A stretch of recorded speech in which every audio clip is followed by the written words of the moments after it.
ہر منقولہ اور غیر منقولہ جائیداد پر ہوتا ہے۔ اس طریقے سے اس علاقے میں بہت بڑا مجرمانہ عمل ہو رہا ہے کہ اللہ رب العالمین نے جن کو جو حصہ دیا ہے اس حصے کو لوگ ہڑپ کر جاتے ہیں اور پورا کا پورا مال بچہ جو ہوتا ہے یا جو بچے ہوتے ہیں اس میں آپس میں بٹوارہ کر لیتے ہیں۔ اب یہ بٹوارہ چاہے جتنے جو ہے عدل و انصاف کے ساتھ کیا جائے، یقیناً یہ بٹوارہ ظلم اور زیادتی پر ہی مبنی ہوگا، کیونکہ اس میں جو لڑکی ہے یا جو لڑکیاں ہیں ان کا حصہ نہیں دیا گیا ہے۔ خالی اپنے بھائیوں میں برابر برابر بانٹ کر کے عادل بنو اور متقی اور پرہیزگار بنو، تو ایسا تقوی اللہ رب العالمین کے ہاں نہیں چلتا ہے۔ اور بسا اوقات اور بھی ظلم خود آپس میں ہوتا ہے۔ لڑکوں میں ہمارے یہاں یہ سلسلہ چلتا تھا، جو بڑا لڑکا ہوتا تھا کسی وجہ سے جو ہے جائیداد کھیت ہو یا کوئی چیز ہو اس کے نام کر دیا جاتا تھا۔ اب اس میں کیا مرضی مصلحت تھی، بسا اوقات کچھ قانونی پیچیدگیاں بھی آ جاتی تھیں جس کی وجہ سے ہو جاتا تھا۔ تو اب کیا ہوتا ہے کہ یہ جو بڑے لڑکے ہوتے ہیں جن کے نام جو جائیداد ہوتی ہے، جو کھیت ہوتا ہے، وہ اس میں سے بہت کم چاہتے ہیں کہ اپنے دوسرے بھائیوں کو دیں، جبکہ بالکل ان کو اچھی طرح سے معلوم ہے کہ یہ کھیت والد صاحب کا ہوا ہے اور ان کا دیا ہوا ہے۔ والد صاحب شرعاً کسی کو الگ سے کوئی ایسی جائیداد دے نہیں سکتے ہیں، یہ سب کو معلوم رہتا ہے، لیکن اس کے باوجود بھی تقریباً 90% مسلمانوں کا یہی حال ہے۔ لڑکیوں کو مکمل طریقے سے محروم کر دینا اور لڑکوں کو مکمل طریقے سے وارث بنا دینا، یہ کسی بھی صورت میں کسی بھی جگہ پر کسی بھی خاندان اور کسی بھی قبیلے کے لیے جائز نہیں ہے، چاہے وہ اپنے آپ کو بڑے قبیلے والے سمجھتے ہوں اور ہو سکتا ہے کہ اسی کی بنیاد پر یہ دیدہ دلیری کر رہے ہوں، کیونکہ عمومی طور سے جن کو کمزور حسب و نسب کے اعتبار سے لوگ کمزور سمجھتے ہیں، حالانکہ اللہ رب العالمین کے ہاں یہ کوئی بنیاد نہیں ہے، اس کے یہاں تو بنیاد تقوی اور پرہیزگاری ہے۔ بحیثیت مسلمان سارے مسلمان اللہ رب العالمین کے ہاں برابر ہوتے ہیں، کون متقی پرہیزگار ہے اس حساب سے اللہ کے ہاں فیصلہ ہوتا ہے۔ تو جب اس حساب سے فیصلہ ہوتا ہے تو کوئی چھوٹا خاندان کیسے کہ ہو گیا، کم جو ہے غریب ہونے کی وجہ سے تو کوئی فرق نہیں پڑتا ہے۔ تو بہرحال اپنے یہاں جن کو چودھری کہا جاتا ہے، جن کو خان کہا جاتا ہے، جن کو ملک کہا جاتا ہے، فلان فلان، جو بڑے اپنے آپ کو حسب نسب والا سمجھتے ہیں، تو ان کے یہاں یہی رواج ہے۔ اب اللہ رب العالمین کب ان کو توفیق دے گا اللہ ہی بہتر جانتا ہے۔ جب یہ سدھرنے کی کوشش کریں گے اور دل میں بات آئے گی تو یقیناً اللہ رب العالمین توفیق دے گا، وہ تو اپنی کوشش کے اوپر ہے۔ لہٰذا یہ جو ظلم و زیادتی ہو رہی ہے، یہ ظلم و زیادتی لڑکیوں کے اوپر نہیں ہونی چاہیے۔ یہ بہت عجیب ہے کہ لڑکیوں کو ایک دم مجبور محض بنا کر کے اور اپنے گھروں سے رخصت کرتے ہیں، کچھ بہت چیزیں جہیز کے نام پر دے دیتے ہیں جو ایک ہندوانہ رسم و رواج ہے، اور سمجھتے ہیں کہ ہم نے اپنا پورا حق ادا کر دیا۔ ایسے حق نہیں ادا ہوتا ہے میرے بھائیوں۔ اس میں ایک جو ہے جو رواج چل رہا ہے اس میں ایک جز اور ہے ہم لوگوں کے ہاں، وہ یہ ہے کہ اگر کسی کے پاس صرف ایک لڑکی ہوتی ہے تو ایسی صورت میں ساری جائیداد وہ لڑکیوں کے قبضے میں ہو جاتی ہے، لڑکیوں کی تحویل میں ہو جاتی ہے، لڑکیوں کے نام کر دیا جاتا ہے یا قانونی طور سے ہو جاتا ہے۔ اب لڑکی اگر ایک ہی ہے تو ایسی صورت میں لڑکی صرف آدھے ہی کا حقدار ہے، اس سے زیادہ کا حقدار کسی بھی اور صورت میں وہ نہیں ہے۔ اس کو حصہ صرف آدھا ہی ملنا چاہیے، لیکن جہاں تمام طرح تباہیاں اور خرابیاں پائی جاتی ہیں وہیں ایک خرابی بھی پائی جاتی ہے۔ جہاں ایک طرف لڑکیوں کو یکسر محروم کر دیا جاتا ہے، وہاں دوسری طرف اگر صرف لڑکی ہی ہے یا لڑکیاں ہی ہیں تو ساری جائیداد لڑکیوں ہی کو بھی دے دی جاتی ہے۔ اس کے جو بھائی ہیں یعنی لڑکیوں کے جو چچا ہیں، جو ورثہ ہیں، ان کو اس جائیداد میں سے کچھ نہیں دیا جاتا ہے۔ یہ بھی اللہ رب العالمین کے دیے ہوئے نظام اور تقسیم سے سراسر مخالف چیز ہے۔ لہذا ہر طرح سے سوچ کر کے اور ہر طرح سے سمجھ کر کے عدل و انصاف کے ساتھ مال کو تقسیم کرنا چاہیے، ورنہ ایسی صورت میں یہ مال ہمیشہ کے لیے جتنے آل اولاد آپ کے ہوں گے یہ سب حرام خور رہیں گے، اور آپ جانتے ہیں کہ حرام خوروں کا نتیجہ اللہ رب العالمین کے یہاں کیا ہے۔ اس سے پہلے خطبے میں ناجائز طریقے سے جو مال انسان کے پاس آتا ہے اس کی کیا حیثیت ہوتی ہے اور اس کا اللہ رب العالمین کے ہاں اس کی کیا سزا ہوتی ہے، اس سلسلے میں گفتگو گزر چکی ہے۔ لہذا میرے بھائیوں، جہاں یہ سلسلہ قائم ہے تو یقیناً یہ بہت اچھا سلسلہ ہے، جیسے کہ عام طور سے یہاں اپنے یہاں اور یو پی میں بھی جو بنکر برادری کے لوگ ہوتے ہیں عموماً ان کے یہاں صاف ستھرے سلیقے کے طرح سے نظام کے تحت لڑکیوں کا حصہ دے دیا جاتا ہے، ان کو مجبور محض نہیں بنایا جاتا ہے۔ تو اگر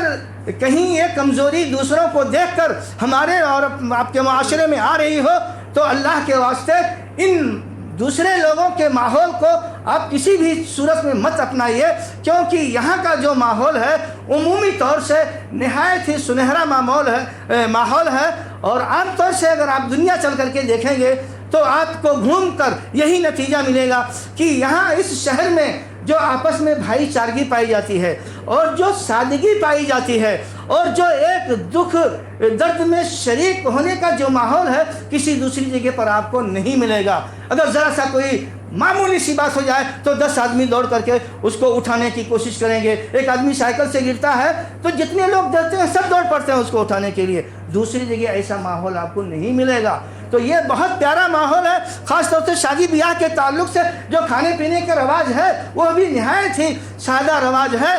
اب جو یو پی کے لوگ یہاں آئے ہیں وہ طرح طرح کا رواج دینے لگے ہیں، اعلیٰ سے اعلیٰ قسم کا کھانا بنائیں گے اور طرح طرح سے ڈیکوریشن کریں گے اور معلوم نہیں کیا سب جھمیلا بڑھا رہے ہیں۔ آپ لوگ یو پی والے ان چودھریوں کے طریقوں کو ہرگز نہ استعمال کیجیے، قطعاً ان کی طرف توجہ نہ کیجیے۔ اگر کوئی کرتا ہے تو سب لوگ مخالفت کیجیے کہ ہمارے اس شہر کا ماحول ایک دینی ماحول ہے اور یہ دینی ماحول رہے گا، اور یہ دینی ماحول ایسا نہیں بنا ہے، بڑی محنت اور مشقت سے یہاں کے علماء نے یہاں کے بزرگوں نے سنبھالا ہے تب یہ سنبھلا ہوا ہے۔ لہذا اس کو خراب نہ ہونے دیجیے، اور ان لوگوں کے شادی بیاہ میں اگر اس طرح سے کرتے ہیں تو اس میں آپ شریک نہ ہوئیے اور اپنے بیزاری کا اظہار علی اعلان کیجیے۔ اللہ رب العالمین سے دعا ہے کہ اللہ رب العالمین ہم تمام لوگوں کو سمجھنے کی توفیق عطا فرمائے۔ اللہ رب العالمین دین و شریعت کے مطابق حلال و حرام میں تمیز کرنے کی توفیق عطا فرما۔ اللہ رب العالمین ہمارے دلوں